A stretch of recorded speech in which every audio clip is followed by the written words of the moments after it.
a nice pleasant morning here in Little Italy on the north end of Boston where we're recording our album.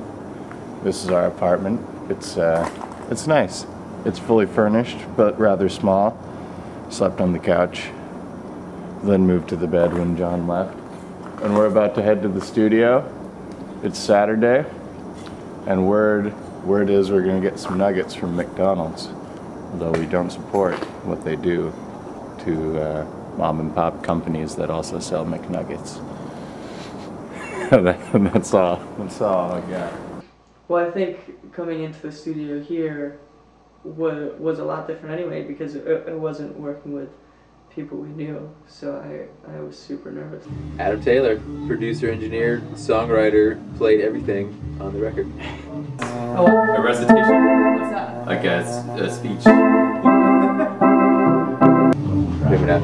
Anthony Saffery, the same as him. Turn them on? No, leave this. Did you switch it? No. No. Yeah, leave it on for me. Paul Kolderie. Again, I had to redo everything.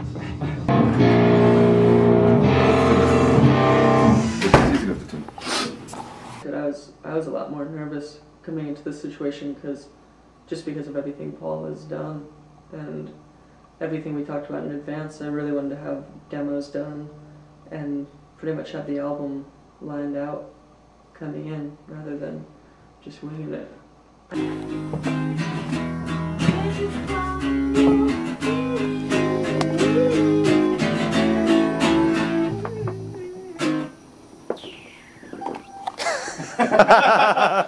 Oh, pretty much John would, fiddle around with songs and chord progressions and melodies on the acoustic, and then we went in to our buddy's studio, Jake Portrait in Portland.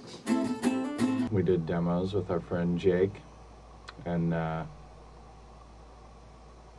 was, I guess that was the writing process. I mean, yeah, but we wrote more together on this album. We all sat down.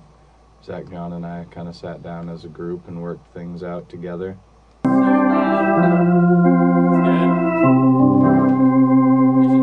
Well, I think they came up to us making the last record to see if we wanted to record it, but I think at the time it was, one, impossible to record at the studio because it was under construction, but two was they just sounded interesting.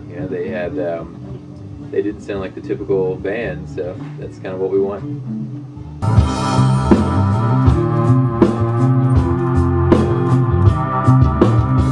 I think we tried to show them some influences in music too, along the lines of hip-hop and breakbeats, and who those are originally from, the original artists, Well, on Censored Colors, we just kind of went in with maybe 1.5 songs and worked each day. John pretty much wrote a song on guitar and then showed it to us by about noon each afternoon, and then we recorded everything else from there. And this time around, we did like 3 songs a day that we already had written.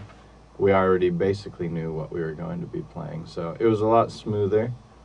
There's aspects of Censored Colors that were cool, kind of not knowing how it was going to turn out. Although we didn't completely know how this one would turn out as well. It was a little more focused. After doing it this way with the demos and the pre-production that I've always kind of avoided in the past, I think looking back on it, it was more just cool. Like, it was fun to come into the studio and just do it and just see what happened. But seeing the outcome of this album definitely makes me want to rethink that process and possibly just do it on EPs or, random albums whenever it feels right. But I think the way they did this was the way the band should have been working since the beginning.